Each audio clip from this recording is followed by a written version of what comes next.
사도행 7장에 있는 스데반의 설교를 살피기 전에 오늘 읽었던 말씀을 통해서 우리 자신과 모든 전도자들을 위한 중요한 기도 제목 두 가지를 함께 나누기를 원합니다. 출애굽기 34장 29절 이후의 말씀에 보면 모세가 시내산에 올라서 하나님께로부터 십계명을 받아 내려와서 이스라엘 백성들에게 전달하는 모습을 묘사하고 있습니다. 그때 모세의 낯빛을 성경은 이렇게 기록하고 증언합니다. 모세가 그 증거의 두 판을 모세의 손에 들고 시내산에서 내려오니 그 산에서 내려올 때에 모세는 자기가 여호와와 말하였으므로 말미암아 얼굴 피부에 광채가 나나 깨닫지 못하였더라라고 그렇게 모세의 모습을 기록하고 있습니다. 하나님 존전 앞에 머물러 하나님 얼굴을 목도하고 그분께로부터 말씀을 받아 이스라엘 백성들 앞에 섰을 때에 하나님의 영광을 본 고로 인하여서 모세의 얼굴 그 피부에 광채가 났고 본인도 그 사실을 깨닫게 되었다라고 그렇게 기록하고 있는 것입니다. 사랑하는 성도 여러분, 전도자는 끊임없이 하나님의 얼굴을 보는 자들이고 그 후에 사람들에게 말하기 위하여 나아가는 자들입니다. 복음을 증거하는 전도자는 끊임없이 하나님의 얼굴을 보는 사람들이고 그리고 그 후에 사람들에게 말하기 위하여 나아가는 자들이 전도자입니다. 자기도 모르는 사이에 하나님의 영광이 자신의 얼굴에 머물 만큼 하나님과 깊이 있는 교제를 사모해야 하는 것이 전도자라 말씀입니다. 오늘 읽었던 본문 6장 15절에 스데반의 얼굴을 주목하여 표현하기를 공회 중에 앉은 사람들이 다 스데반을 주목하여 보니 그 얼굴이 천사의 얼굴과 같았다라고 그렇게 기록하고 있습니다. 그냥 인상이 좋았다라는 그런 표현은 분명 아닐 것입니다. 스데반이 하나님과 목대하여 그의 영광을 늘 바라보는 삶들 가운데 증인으로 섰기에 모세처럼 스데반의 얼굴에도 하나님의 영광을 목도한 그 영광이 담겨져 있었던 것입니다. 그래야 하나님의 말씀뿐만 아니라 하나님의 마음을 전달할 수 있기에 모든 전도자들에게 하나님 이와 같은 은혜들을 허락해 주시는 것입니다. 일전에 예수가 그리스도라는 의미를 함께 상고하며 예수님께서 행해 주신 선지자 사역에 대하여 함께 말씀을 묵상한 기억이 있습니다. 선지자는 하나님 말씀을 전달하는 사람이었지만 단순히 하나님 말씀만을 전달하는 사람이 아니라 그의 삶으로 그의 모든 내용들로 하나님의 마음과 하나님의 말씀을 전달해야 된다. 그렇게 함께 하나님 말씀을 나눈 기억이 있습니다. 선지자, 하나님의 말씀을 전달하는 사람들은 그의 모든 삶과 그의 육체와 그의 모든 내용들로 하나님의 마음을 담아낼 수 있어야 합니다. 하나님께서 세상에 전달하고 싶어 하시는 그 말씀과 함께 하나님의 마음을 담아내는 그가 참된 선지자 노릇을 하는 자였고 예수님 그와 같이 그분이 지신 십자가와 삶으로 하나님의 마음과 말씀을 우리에게 전달해 주셨음을 함께 상고했습니다. 하나님의 마음을 전달하는 것이 하나님 말씀 맡은 자의 사명이고 그리고 모든 전도자의 사명이기에 하나님의 마음이 우리 안에 지속적으로 머물 수 있도록 우리 자신을 살피는 일들 또한 하나님과 깊이 있게 교제하는 일들을 힘써야 합니다. 그렇게 될 때 하나님의 영광이 우리의 낯빛에 머물게 되는 은혜를 허락하심으로 우리를 보는 이마다 예수님 생각하는 역사가 우리에게 있게 되어질 줄 믿습니다. 이것이 모든 전도자가 오늘 말씀을 통해서 기도하고 기도의 제목으로 삼아야 될 중요한 덕목인 줄 압니다.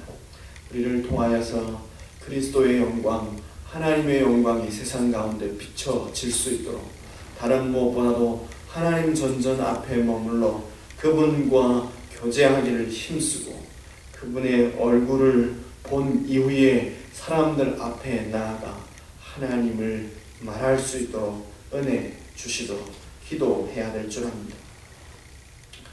두 번째 기도의 제목은 이것입니다.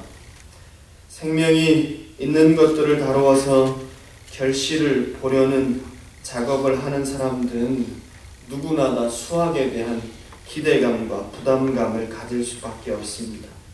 예전에 사과 농사를 짓는 성도님을 옆에서 자세히 지켜본 기억이 있습니다.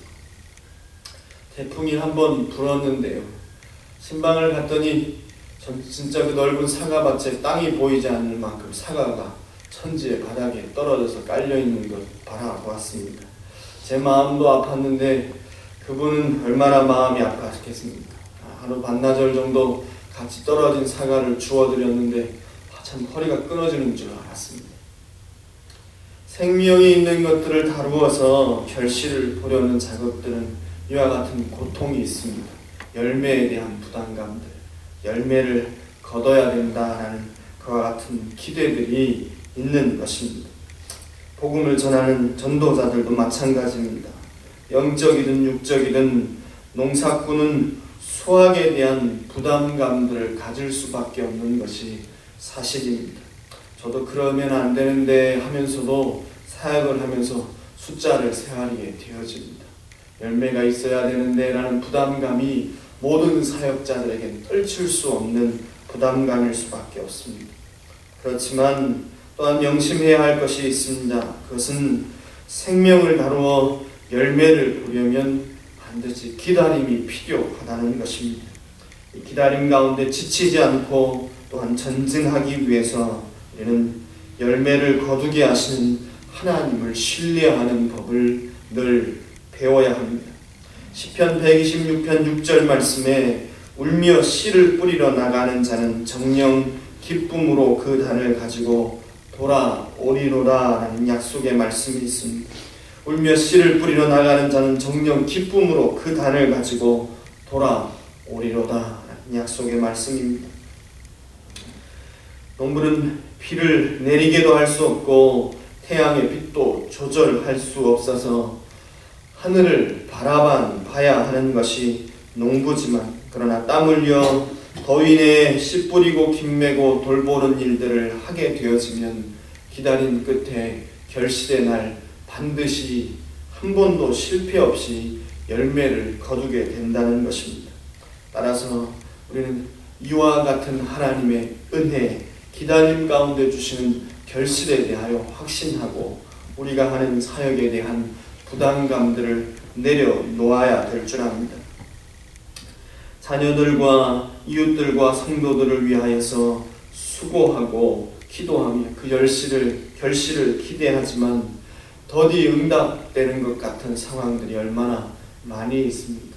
많이 기도했는데 자녀들이 돌아오지 않고, 많이 섬겨서 이웃들을 위해서 봉사했는데 아직도 마음 문이 열려지지 않는 것 같아서 낙심할 때가 얼마나 많이 있습니다. 연약한 성도들을 위하여 많이 참고 인내하며 수고했음에도 불구하고 변화되지 않는 것 같아서 지칠 때가 우리에게 왕왕 있음을 우리는 잘 알고 있습니다. 그와 같은 때에 우리는 기다림을 능히 감당하기 위하여서 약속의 말씀을 붙들어야 합니다. 울며 씨를 뿌리러 나가는 자는 정녕 기쁨으로 단을 거두게 하시겠다는 하나님의 약속을 믿고 우리는 농부로서 우리가 하는 일들에 최선을 다할 뿐입니다. 씨를 뿌리고 김을 메고 돌보는 일들을 감당하면 기다림의 끝에 정확한 하나님의 시간표와 하나님의 때 하나님 풍성한 열매를 거두게 하실 줄 믿습니다. 하나님의 시간표는 더디 가는 것 같습니다. 천년이 하루 같은 분이시라 우리가 생각하는 것처럼 속히 일하지 아니하시지만 하나님의 때에 하나님의 방법으로 정확하게 열매 맺게 하시는 것이 우리 하나님인 줄 압니다. 오늘 읽었던 사도행전 7장 마지막 부분에는 스데반의 설교로 나타난 결과를 기록하고 있습니다. 나름대로의 스데반의 최고의 사역이었습니다. 길게 하나님 말씀을 증거하고 모인 무리들에게 하나님의 복음을 증거했습니다. 6장 하반서부터 시작되어진 그 표적과 기사로 드러난 스데반의 사역의 결과가 결실을 맺혀야 하는 그런 시간이었습니다. 그렇지만 그 결과를 읽어본 대로 성경은 어떻게 기록하고 있습니다. 사람들이 마음에 찔림받았다라고 그렇게 기록합니다. 그렇지만 그 찔림으로 인하여서 변화된 사람은 사도행전 7장에는 나타나지 않습니다. 오히려 그로 인하여 스데반은 순교하게 되어집니다. 그것도 돌에 맞아 고통 가운데 죽임을 당했던 것이 스데반의 사역의 현실적인 결실이었습니다. 그렇지만 우리는 스데반의 사역에 열매가 없었다라고 말할 수 없습니다. 왜냐하면 스데반의 죽음 이후에 하나님께서 그 누구보다도 풍성한 결실을 스데반에게 허락하셨기 때문에 그렇습니다. 58장 8절 말씀을 한번 주목해 보겠습니다. 58절입니다. 7장 58절. 성 밖으로 내치고 돌로 칠세 증인들이 옷을 벗어 사울이라는 청년의 발 앞에 두니라라고 기록하고 있습니다. 오늘 이 본문에 등장하는 이 사울이라는 청년이 이후에 회개하여 하나님의 복음을 누구보다 열심으로 증거했던 바울 사도입니다. 하나님은 스데반의 설교와 그의 사역의 결실로 바울이라는 특별하고 풍성한 열매를 허락하셨고 바울의 결실이 스데반의 결실이 되게 하셨습니다. 바울이 이후에 사도행전 9장에서 다메섹으로 내려가며 주를 믿는 사람들을 핍박하려 할 때에 예수님이 바울에게 나타나셔서 이렇게 말씀하십니다. 네가 왜 나를 핍박하느냐라고 말씀하셨습니다. 스데반의 순교와 그로부터 시작된 핍박으로 인하여서 예루살렘에는 본격적인 핍박이 시작되었습니다. 그리고 이 핍박을 주도했던 사람이 바로 이 청년 사도 바울이었습니다. 그리고 이 핍박을 앞서 행하는 바울에게 예수님 나타나셔서 하시는 말씀이 네가 왜 나를 핍박하느냐 말씀하셨습니다. 바울은 예수 믿는 사람들을 잡아 죽이고 그들을 포박하기 위한 열심을 내는 중이었습니다. 그런데 예수님이 바울에게 나타나셔서 하신 말씀이 너 왜 교회를 핍박하느냐 하지 아니하시고 너 왜 성도들을 핍박하느냐 하지 아니하시고 너 왜 날 핍박하느냐 말씀하심으로 인하여서 하나님은 바울이 핍박하는 교회가 곧 예수 그리스도의 몸이심을 처음부터 알려주셨습니다. 그래서 사도 바울은 에베소서 말씀을 통해서 우리가 발견하듯이 그 어떠한 신학자와 전도자도 깊이 있게 말할 수 없는 확실한 교회론을 처음부터 가질 수밖에 없었습니다. 그리스도의 몸이 곧 교회요 교회가 곧 그리스도라는 이 사실을 사도 바울은 핍박 가운데 처음부터 발견하고 그의 탁월한 신학을 정립해 갈 수 있었습니다. 또한 이 핍박으로 인하여서 사도 바울은 이와 같은 신학적인 신학을 확립했을 뿐만 아니라 스스로 나는 죄인 중에 괴수다라는 고백을 가지고 핍박을 달게 받으며 그렇게 전도자로서의 삶을 살았습니다. 교회를 위해서 고난받고 그렇게 죽임당하는 것을 성도의 정체성으로 가르친 만큼 그는 확실한 십자가 신학을 가졌습니다. 그가 친히 교회를 핍박했던 자요 그로 인해서 죄인 중에 내가 괴수다라는 고백들을 스스로 할 수밖에 없었고 그도 이후에 전도자로 살아가며 성도는 복음을 위해서 당연히 고난받고 복음 때문에 죽임에까지 내어지는 것이 그의 정체성임을 밝히 알려주며 성도가 어떻게 십자가 지고 이 땅을 살아야 하는지에 대한 분명한 가르침을 교회에 줄 수 있었던 것도 스데반의 핍박으로 인한 순교로 말미암았다 해도 과언이 아닌 것입니다.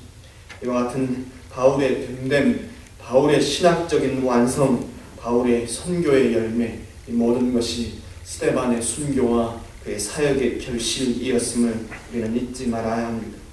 스데반은 헛되이 죽임 당한 것 같습니다.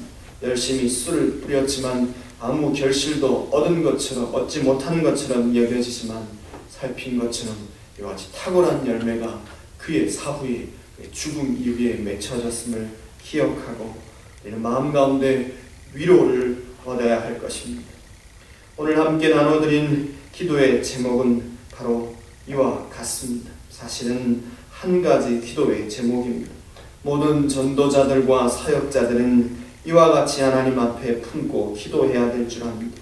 먼저 열매에 대한 부담감들을 내려놓고 하나님 결실케 하실 것을 확신하며 오직 하나님의 얼굴만을 보하기를 힘쓰는 것, 이것들이 우리가 해야 될 유일한 일인 줄 압니다. 때가 되면 하나님께서 거두게 하실 줄 확신하고 그 모든 부담감들은 내려놓고 그저 이 땅을 살아가며 우리가 하루하루 해야 할 것은 하나님의 얼굴만을 찾고 구하는 것입니다. 하나님과 깊이 있게 만나 그분께 소원을 아뢰고 하나님의 말씀을 듣고 반응하기를 힘쓰며 살아갈 때 하나님 그와 같은 수고를 통해서 때가 되면 열매를 거두게 하실 줄 믿습니다.